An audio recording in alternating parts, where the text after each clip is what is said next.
The intro is brought to you by the New Jersey State PBA-owned Federal Credit Union, offering competitive rates and fast loan approval. Visit www.njspbafcu.org.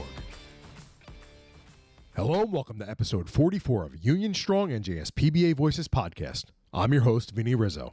Today in studio is Wes Panckeri, state delegate from Monroe PBA Local 255 and current chairman of Middlesex Somerset PBA Conference. On top of us both being veteran police officers and experienced union advocates, Wes and I both share a similar passion, being foodies. We brainstormed about how we could provide our listeners with a first-of-its-kind episode to this podcast where we kind of go back and forth with one another, almost in a Rogan-esque way, and this is what we came up with, all with the hopes that this will give you a little bit of levity for the duration of the episode. All right, let's talk about one of the biggest pop culture cliches out there, the idea that cops and donuts go hand in hand. We've all seen it in movies, TV shows, cartoons, you name it. But have you ever stopped to wonder where that connection actually comes from? I mean, why donuts? Why not pizza or burgers? Well, like most things in history, this one actually has a logical explanation, and it dates back to the mid-20th century. Picture this. It's the 1940s and 1950s. There are no Dunkins or Starbucks on every corner, no 24-hour fast food joints, and definitely no convenience stores that stay open all night. If you were working the overnight shift, whether as a police officer, a factory worker, or a taxi driver, your options for grabbing a quick bite were pretty limited. But you know what was open? Donut shops. Back then, most donut shops were small, family-run businesses, and they had a unique schedule. Bakers would start their work late at night or in the early morning hours to get ready for the breakfast crowd. That meant their doors were open and the coffee was fresh, right when the cops on the night shift needed a place to stop, refuel, and warm up. But it wasn't just about convenience. There was a practical, almost strategic reason for cops to frequent these spots. Unlike bars or diners, which could get rowdy late at night, donut shops were usually quiet, well-lit, and most importantly, safe. They became a natural gathering place where officers could grab a snack, write up reports, and keep an eye on the neighborhood all at the same time. And from a crime prevention standpoint, having marked police cars parked outside was a deterrent to potential criminals who might be looking to break into nearby businesses. Over time, this late-night routine turned into something bigger. It wasn't just about a quick bite anymore. It became part of the culture. Donut shop owners welcomed officers, some even offering discounts or free coffee as a thank you for keeping watch. And before long, the image of a cop with a cup of coffee in one hand and a donut in the other became ingrained in the American pop culture. Of course, like any stereotype, this one has been exaggerated over the years. Let's be real, not every cop is stopping for donuts every night. But the truth is, the connection is based on history, necessity, and a little bit of tradition. And honestly, who can blame them? Donuts are just delicious. So the next time you hear a joke about cops and donuts, just remember, it's not just a punchline. It's a piece of American history sprinkled with a little bit of nostalgia and a whole lot of sugar. Stick around because in today's episode, we're sharing funny stories, as well as stories that show the best in community policing and maybe even scratching the surface of some of the best donut spots around. While today's episode takes a lighthearted look at the long-standing connection between cops and donuts, the New Jersey State PBA remains focused on the serious issues that matter most to our members. Policing is an ever-evolving profession with new challenges emerging every day. From legislative battles that impact law enforcement rights to ensuring officers have the resources they need to do their jobs safely and effectively. The PBA continues to advocate for fair contracts, stronger protections, and the well-being of our members both on and off the job. While we can take a moment to enjoy a fun episode like this one, the work never stops. Our mission is clear: to fight for our members, to protect their interests, and to make sure the voice of law enforcement is heard loud and clear. So while we're here to share a few laughs today, rest assured that the PBA remains committed to the serious work that keeps our members strong, supported, and prepared for whatever comes next. We hope you enjoy the episode and have a few laughs, smiles, and good feelings over the next 30 minutes or so. Okay, so in studio today is Wes, one of my good friends over the years, and this is a first of its kind episode. We are going to talk about donuts. I mean, cops and donuts. Hopefully this creates some laughter, some levity. And as you heard in the monologue, there is a serious side to this. The PBA definitely is focused on extending and enhancing member benefits. But this, again, was just meant to be an episode, sort of tongue-in-cheek, bring some levity. We all have stressful jobs. So hopefully you enjoy this episode in a first-of-its-kind manner. So, Wes, let's settle this right away. Why do cops and donuts go so well together? All right. Let me stop you right there. They're not donuts. They're called police energy rings. That's what I've been told throughout my years, is that you got to have one that's going to give you the energy to work on your shift. I think why they go so well together, and I've looked up the history as well, is that, diners were open late, and it was anywhere for a cop to get a cup of coffee, right? And that was what was being baked ready for the morning. I think that's been the history, but I think everybody loves donuts. I don't think it's just a cop thing. We just happen to be able to get to them quicker than other people. Yeah, it's just become one of those culture things where cops and donuts, they go hand in hand, in a negative way. But listen, we're supposed to have thick skin in this profession, right? And right. If you can't laugh at yourself because you have powder all over your chest, or, because someone's like, hey, you getting a donut today with your cup of coffee? Listen, it is what it is. So, Wes, what's your go-to donut order, and do you think it says anything about your personality? When it comes to any kind of dessert or donuts, it's anything chocolate, right? Like everybody likes, you'll get the one that's left in the box. It's the old-fashioned. I won't eat that, but some of the other guys look for that. I think it just comes with years of experience on the job, but I'm normally anything chocolate, bacon, or peanut butter. So if we can combine all those, that would be my perfect donut order. Nice. That sounds good. It's actually kind of funny. I'm sort of the same way. Depending on my mood, it's like a Boston cream. But then there's sometimes I grab that old fashioned because I just want that slightly sweet with that cup of coffee. Again, depending on the day, depending on the mood. Do you remember your first ever, quote unquote, official coffee and donut break on the job? I used to catch a lot of flack from the older crowd because I didn't drink coffee. I started at 21 years old in Monroe Township, and I wasn't really a big coffee drinker, but I would definitely help get rid of the donuts that were left on the table. I don't remember exactly, but in our town, we didn't have much that was open, so it was mostly Dunkin' Donuts that we got access to. But if you got called in early for overtime, that person was bringing donuts and coffee for the crew. So that's probably my earliest memory, is that you get called in for overtime, you're picking up for your shift that's coming on when you eventually get there. What's your story when it comes to your first experience? So it's actually pretty funny. So I started out as a dispatcher up in Allendale, and it was my first shift. And one of the senior guys said, hey, I'm flying, what do you want to drink? And unlike right now, talking 18 years ago, I was in tip-top shape. So I was like, yeah, I'll have a cold brew or iced coffee, whatever it was at the time, with 2 Splenda, skim milk. And the guy's like, are you effing kidding me? And I was like, what? He's like, that's seriously what you want? Now, mind you, this was legitimately my first shift sitting on the desk.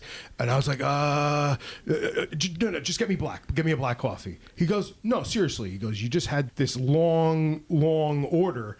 Is that what you want? I'm like, no, black coffee's totally fine. Well, for my next 2 years sitting on that desk, I drank black iced coffee because I was so just scared of this salty senior guy that I never got my 2 Splenda skim milk concoction. So legitimately, that is a true story.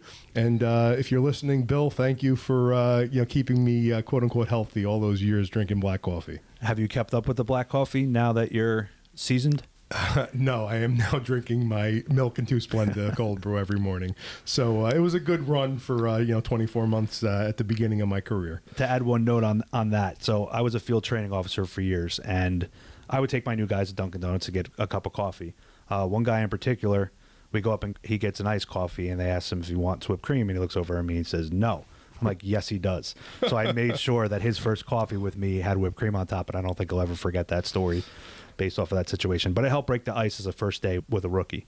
Well, it's funny, as you just said, we're just starting this episode out. We've shared some chuckles. It's a little bit different than some of the other episodes if you've been a listener to the Union Strong NJSPBA Voices podcast.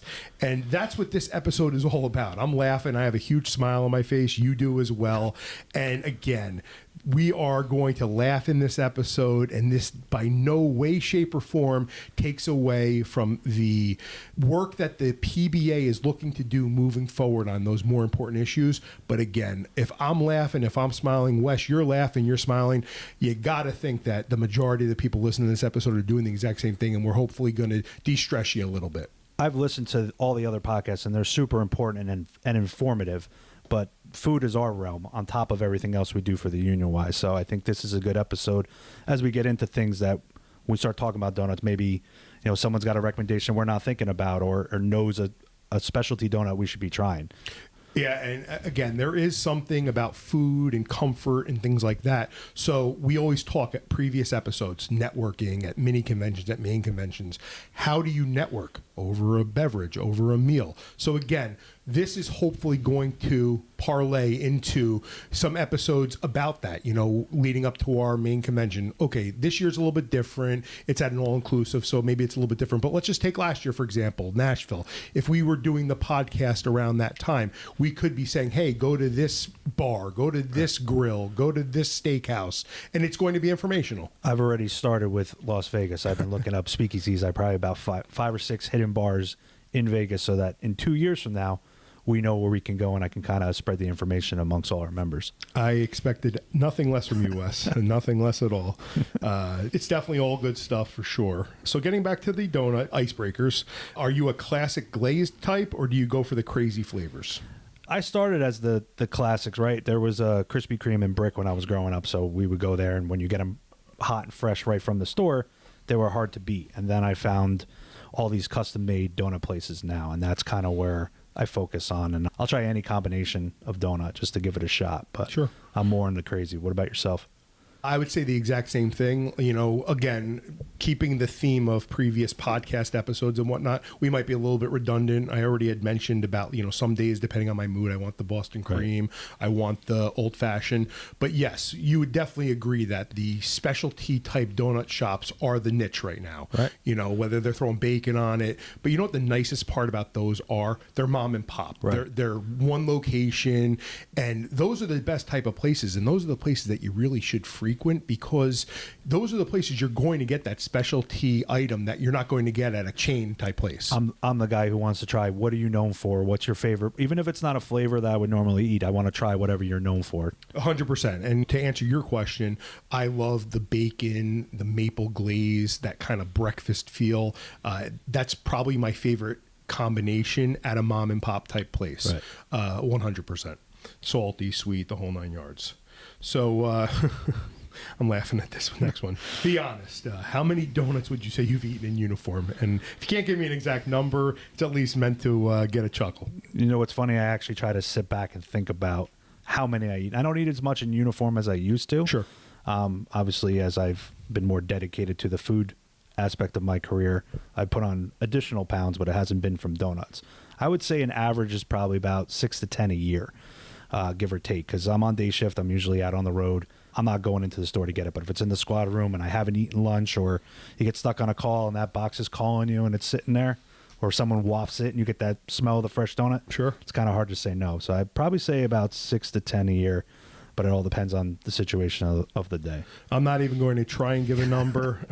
If I'm going to go to a non-mom and pop place, a more commercial place, I actually like the Munchkins, just, pop them quick. And again, I'm a glazed, old-fashioned person. That's it, those two. Unlike my kids that like the jelly and the chocolates and stuff, I'm pretty straightforward. Oh, if it goes to Munchkins, it's chocolate all the way. That's, right. I'll even get like 50 chocolate Munchkins and a box of something assorted because I know most people are going to reach for that. So I don't discriminate, let's be honest. I will eat anything. But again, so you're a chocolate and I'm more like the vanilla, old fashioned. All right. Hey, listen, all good stuff. So those were some fun icebreakers. Just now speaking about the culture of donuts and police life. Again, if we're redundant, that's okay. You could answer this however you want. Is there an unwritten rule among cops about donuts? And does the rookie always have to bring them in? Unwritten rule, I guess it would be the rookie would be picking up for most of it, but my major rule is don't leave half a donut in a box. If you're going to go in there and grab it, grab the whole donut. Don't leave it, and then that sits there because someone thinks, did you use your hands? Did you bite it? How did you leave it in the box? And then everybody leaves that for the last one. So just man up and eat the whole donut. Great advice right there. Man up and eat the whole donut. Have you ever had a donut-related mishap on duty? Like spilling coffee all over the place, all over a report, or like I had said, the aforementioned powdered sugar all over the uniform? Oh, man, we can go into plenty of stories. And it's not just me. It's guys I've got in the car and after, and all of a sudden you got this terrible smell. You're like, what happened? You're like, they spilled hazelnut coffee in the vents and on the floorboards, and for weeks you're smelling that awful smell of coffee. I think the rookie mistake is anytime you pick up a powdered donut, You only do that once or twice in the beginning of your career, and they usually get left behind because of that, unless you got the good lean going with the elbows out. Me personally, that's probably the only story for that, but the biggest mishap when it comes to a food story was years ago. I worked midnights for so many years. One of my sergeant's friends used to own a chicken place, and it was chicken tenders and all different sauces and things like that. He'd close up shop, and then I would meet him to pick up the order for the squad. So everybody's hungry. It's probably somewhere around midnight. Everybody's waiting to eat. We're having a conversation as I'm introducing myself. Put everything on the trunk of the old Crown Vic. I'm talking to him. We get done. I get in the car. I'm so excited we're going to go eat. I whip out of the parking lot, look through the rearview mirror, and I see the food fly up and all the napkins fly at the same time. Oh, man. So I was able to get most of it back up, but I had to go back to work my tail between my legs to tell everybody I kind of messed up the order because I was too busy and too excited to bring it back. That's actually funny. As you were talking, I had this, eating grin across my face as I'm laughing. I'm trying to keep this, PG and not curse, obviously. I had a couple that came to mind, and I figured you'd get a kick out of it. So the first one about that hazelnut smell in the car. So my former agency, I was with the Port Authority Police. I worked at Newark Airport, and we would get, they were called relief cars. So they were always like the older part of the fleet that we would take from the terminals back to the locker room for a break and stuff like that. So for whatever reason, one day, it was a snowy, cold day. The sergeant goes, "Here, take this. This is your relief car." And when I tell you it was like a brand new car, it had like under 1,000 miles on it. I was like, okay, cool. So I get back out to the post, and they're like, "Why do we have such a nice car?" I'm like, "Oh, whatever. It's wheels. It's going to get us to and from just the way the old car did." So again, it was a cold day, windy day, snowy day, and there was a 7-Eleven on the property. So after my next break, I came back and I stopped at the 7-Eleven. I got one of those like sugary, hit the button and it fills up. And it was like a French vanilla cappuccino or something. I got the large one. I'm driving back out to the terminal. I make a turn and the whole coffee falls off of the MDT and just explodes on the floor. Now, I was still on probation probably. So I'm like, oh man, I'm totally screwed. So there was, this car was so new. They didn't have like the napkins in the side door. There was literally nothing. So I'm like, what am I going to do? So I park on the side of the terminal and I start packing snow and I'm putting snow into the floor because rubber floors, no rugs or whatever. So I sop up all of this coffee with snow, total MacGyver move. And I'm scraping the slushy coffee, sugary stuff onto the pile of snow that was there. It looked like a dog got extremely sick, if you know what I'm saying. And literally at the end of the day, I just kept it to myself. We're driving back into the shift. And the guy goes, "It smells like French vanilla in here." And I'm like, I die laughing. I'm like, listen, I told them basically the story I just said. We all start laughing. I'm like, hey, that sergeant's probably going to be pretty pissed. Never found out, never got in trouble for it. It's been about 16 years. I think I'm okay. And then the other one, I was sitting car to car with a guy and he's eating a slice of pizza. It's a night shift. I'll never forget it. It was like a Mexican slice or something like that, had ground meat on it.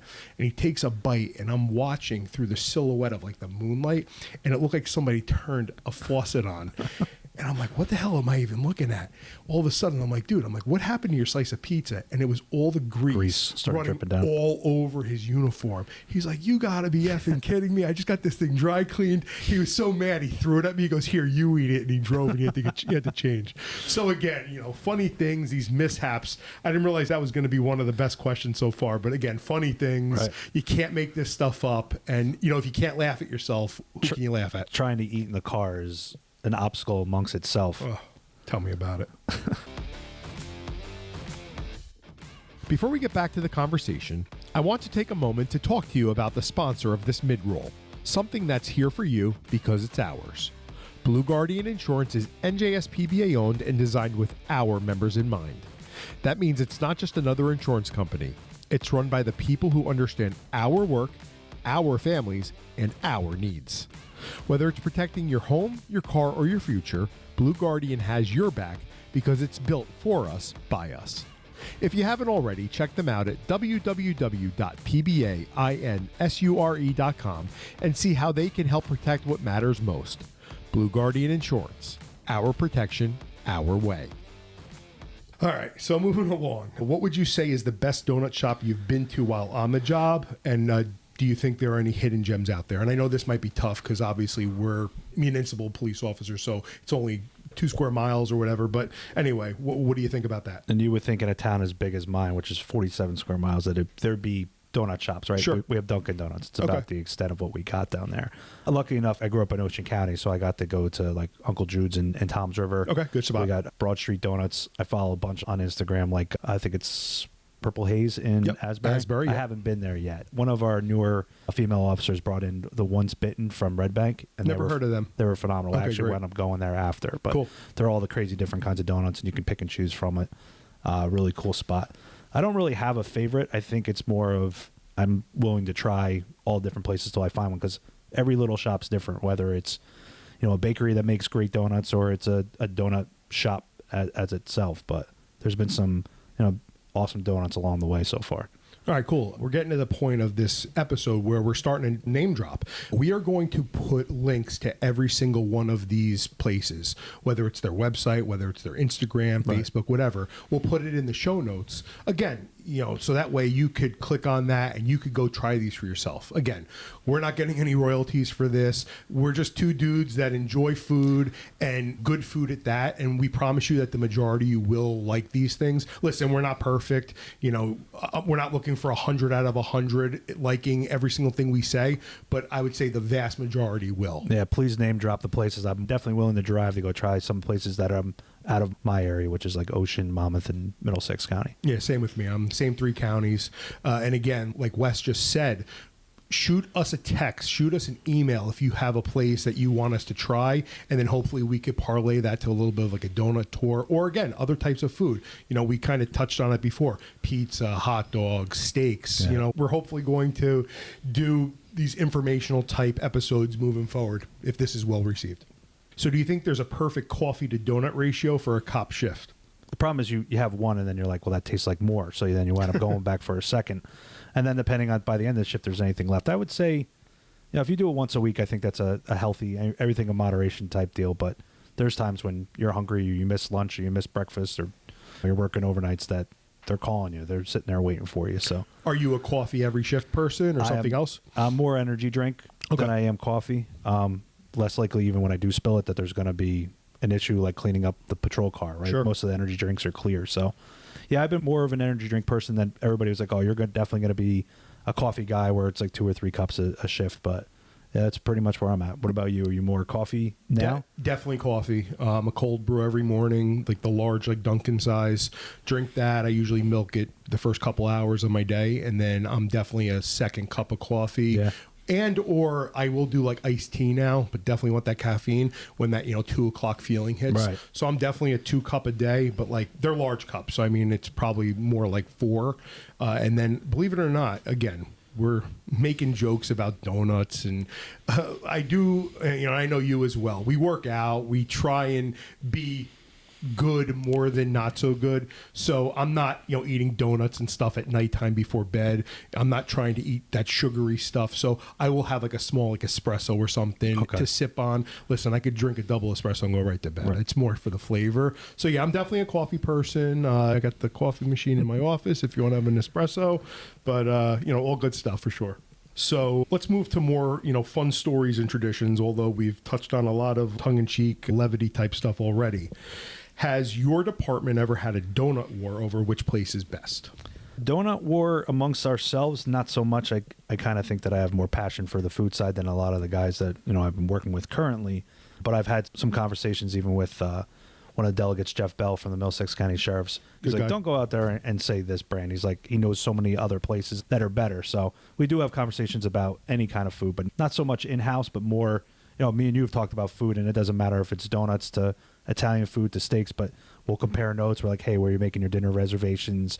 What are the good restaurants in these areas? So, I think it's more of a conversation than it is a war. I haven't really found anybody that's been that passionate about this donut is the best donut yet. But if someone's got one of those suggestions, send them our way. Send it. And I think what you're saying, what Jeff and you talked about is more, again, similar theme that we've already spoken about in this episode. You're talking the mom and pop type places. And that's across the board. Listen, to each his own. If you want to go to the chain Italian restaurant or the chain pizza restaurant, that's fine. We're not talking negatively about that, but we're looking more to frequent those mom and pop type places. I think your childhood was not as fun as ours was if you're talking your local chain places or your brands that you get inside the grocery store and you're like, this is a good donut. I'm like, nah, Entenmann's is not a good donut.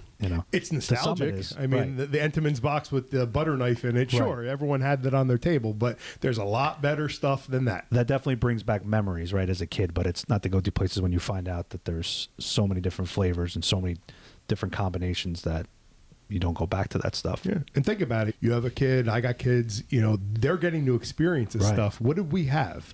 We had literally Dunkin'. Right. There's so much more nowadays with social media and that sensationalism and, the pictures. And it really is a different world now. Right. And I think, again, for foodies like us, definitely for the better. So I don't know if you have one or if you could think of one, but what's the weirdest or funniest donut-related gift you've ever received? I haven't gotten too many weirder donut gifts. I've gotten a lot of, food gifts, but donuts, nothing. Anything for you? I can't really think of anything. Maybe like a pool blow up that looks like a donut, like a raft or something along those lines. Are you looking in my backyard? I definitely have one of those. All right, so there you go. Yes, I do have a donut pool raft that you actually get at one of those chain places. So yes, it wasn't a gift, but my wife my wife got it, so we'll just leave it at that. All right, this one's kind of crazy. Have you ever had to chase a suspect while holding a donut? Luckily, no.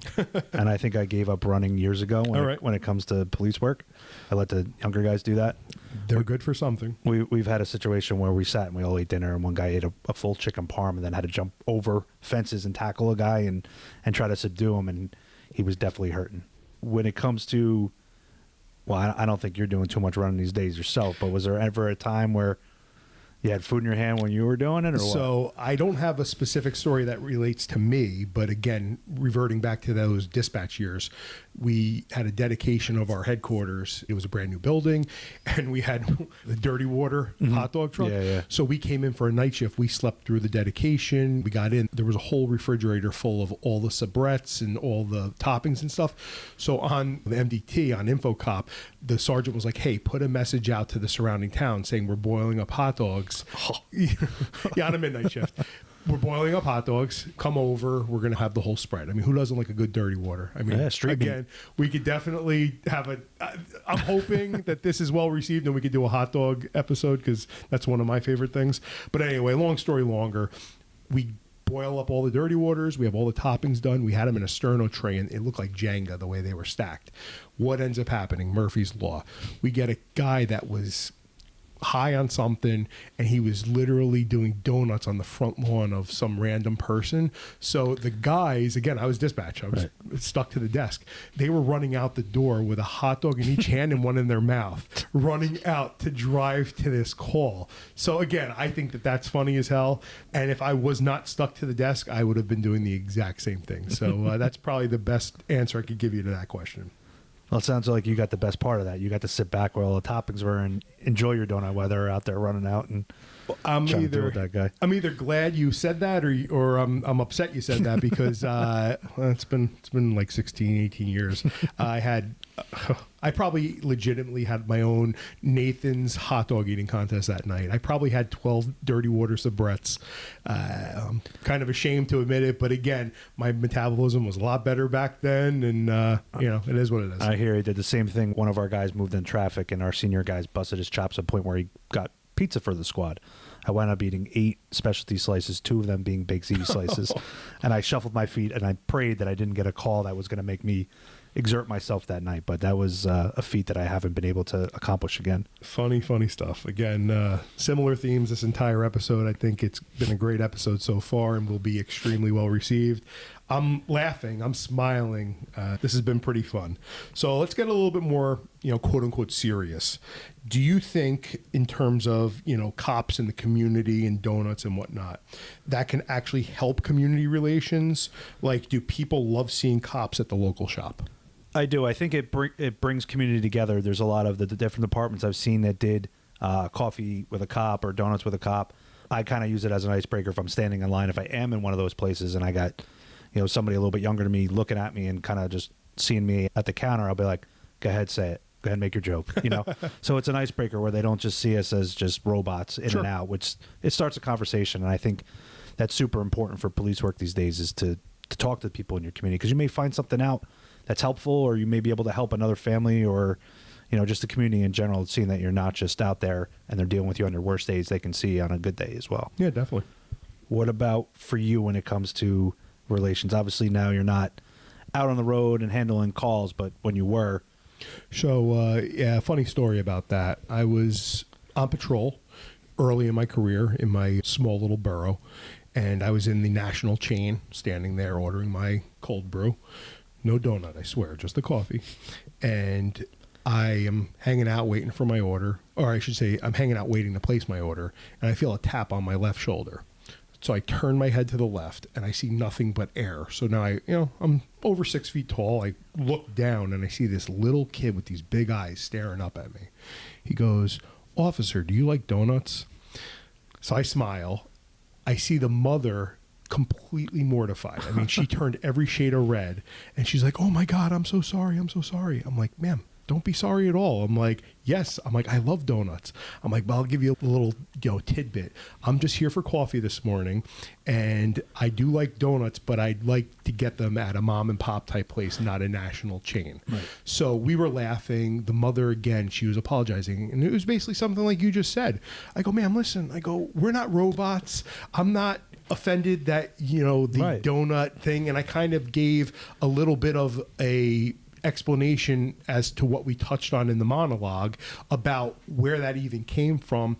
It was a nice back and forth between me and a resident, and honestly, that was early in my career. I would see that woman and that little kid turned into a really good teenager, Eagle Scout, and it was something that we could joke around about moving forward. And honestly, it was probably one of the best experiences I had in what was supposed to be a jestful type conversation. Right. I think with little kids, they really look up to first responders, police, firemen, first aid. And I think that helps. They're going to remember that moment for the rest of their lives as a conversation they had with you. 100%. And then if you turn around and you're like, "What's your favorite donut? Let's grab one," right? If you had the time to do that, or if somebody's running one of those events and they have that conversation, maybe sit down with the kid and have his favorite donut, and because it'll mean the world to him.